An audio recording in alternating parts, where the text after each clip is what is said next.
Assalamualaikum warahmatullahi wabarakatuh. Perkenalkan, nama saya Farihatul Wardah. Saat ini saya sedang berkuliah di UIN Sunan Ampel Surabaya, Prodi Tasawuf dan Psikoterapi, Fakultas Usuluddin dan Filsafat semester 5. Kali ini saya akan memberikan sedikit informasi mengenai bagaimana ikhlas dan sabar tersebut memiliki andil yang cukup besar dalam penanganan mengenai kesehatan mental. Nah, apa itu? Kita lihat setelah ini. Di kehidupan yang serba modern ini, pastinya kita akan menemui banyak sekali tantangan dan juga tekanan yang berimbas kepada kesehatan mental kita. Contohnya seperti tekanan pekerjaan, tekanan kampus, tekanan dari keluarga, atau tekanan dari kehidupan sosial yang lainnya. Belum lagi dalam berusahanya kita untuk memenuhi pencapaian-pencapaian yang sebenarnya itu bukanlah standarisasi diri kita, tapi standarisasi secara norma, secara pandangan seseorang, pandangan orang lain. Nah, itu nantinya akan ngebuat kita bisa merasakan cemas, burnout, atau stres, atau yang paling parah, kehilangan makna hidup.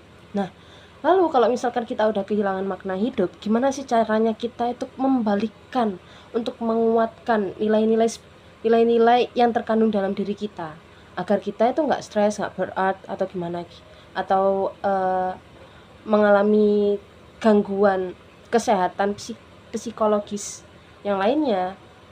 Ada satu caranya dengan yaitu menguatkan nilai spiritualitas ya. Nah, kebanyakan orang itu beranggapan bahwa kalau misalkan masalah mental ya jangan disangkut pautkan dengan spiritualitas. Tapi sebenarnya teman-teman, spiritualitas itu bukan hanya perkara surga dan neraka aja, tapi spiritualitas itu sebagai bentuk spirit yang ada dalam diri sendiri. Jadi hampir sama kayak mental. Spiritualitas kita itu justru akan ngebantu kita untuk semakin berbenah, ngebantu kita untuk tumbuh dan bangkit dari rasa keterpurukan atau ketertekanan atau rasa stres itu. Nah, kali ini kita akan ngebahas mengenai sabar dan ikhlas.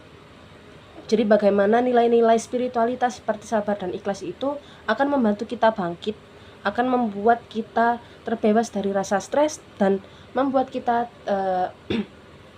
bisa melewati masa-masa, fase-fase yang ngebuat kita tertekan. Nah, pembahasan pertama kita yaitu kita akan membahas mengenai ikhlas. Apa sih itu ikhlas? Kalau kita biasanya kenal ikhlas itu ya kayak merelakan atau melepaskan. Nah, tapi ikhlas dalam bahasa Arab itu berarti bersih atau murni. Namun secara terminologis adalah melakukan sesuatu hanya karena Allah tanpa pamrih duniawi. Secara psikologis, ikhlas berarti melepaskan kontrol berlebihan dan menerima kenyataan dengan kesadaran penuh. Nah, ini mirip konsepnya seperti accepted dalam psikologi modern. Nah, ikhlas itu bagi sebagian orang itu sulit atau susah, padahal sebenarnya gampang. Gampangnya adalah karena pada saat kita ikhlas, kita tidak lagi menggenggam sesuatu. Karena kalau kita menggenggam sesuatu, akhirnya akhirnya masalah atau beban mental dari yang kita genggam itu akan terlepas karena kita ikhlas. Jadi kita sudah tidak merasakan yang namanya pressure atas sesuatu hal itu. Jadi itulah gunanya ikhlas. Lalu apakah itu sabar?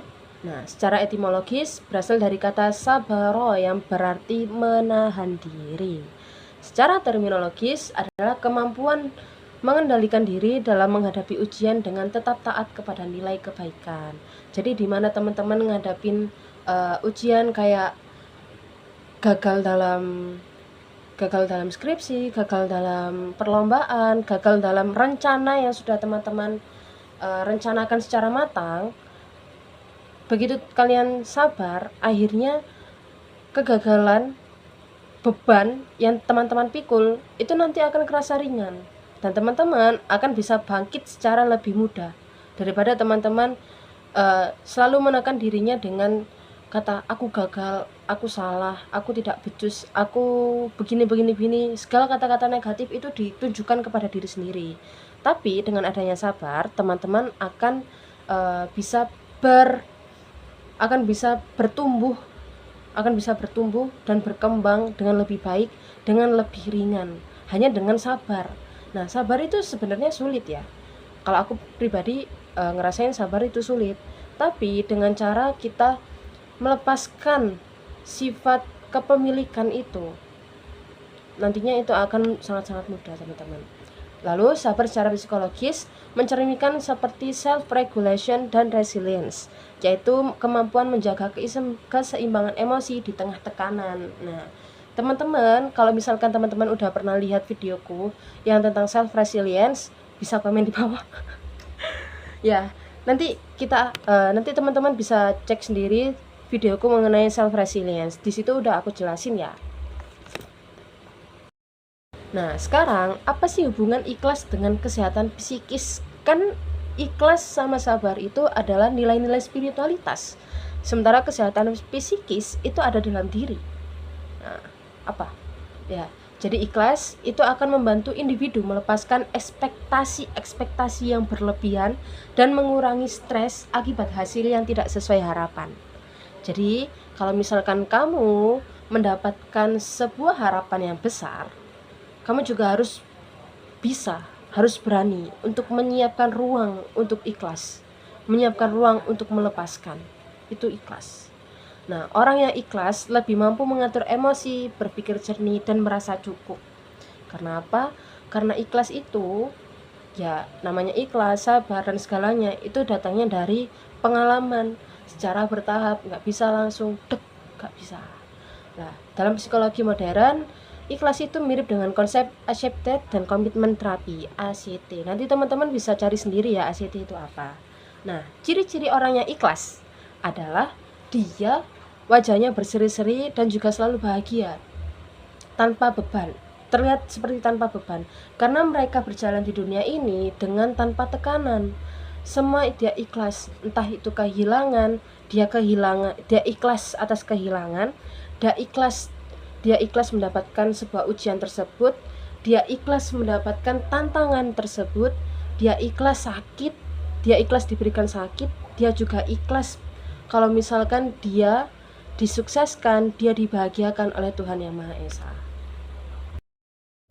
Selanjutnya, hubungan sabar dengan kesehatan psikis.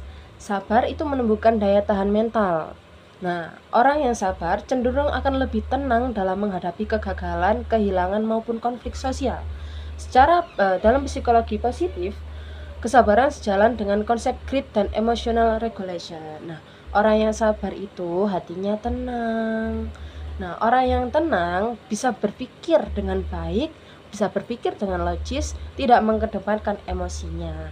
Jadi, segala sesuatu yang berhadapan dengan dia akan cenderung bisa terkontrol lebih baik, teman-teman. Jadi, coba bayangin sekarang kalau misalkan kalian sedang hektik banget pekerjaannya, tapi kalian memilih untuk marah-marah. Jadinya apa nanti pekerjaannya? Jadinya makin nggak selesai, makin runyam, makin nggak bener lah. Jadi sabar itu sama dengan self regulation. Oke. Nah, kali ini kita akan belajar mengenai implementasi sabar dan ikhlas dalam keseharian kita.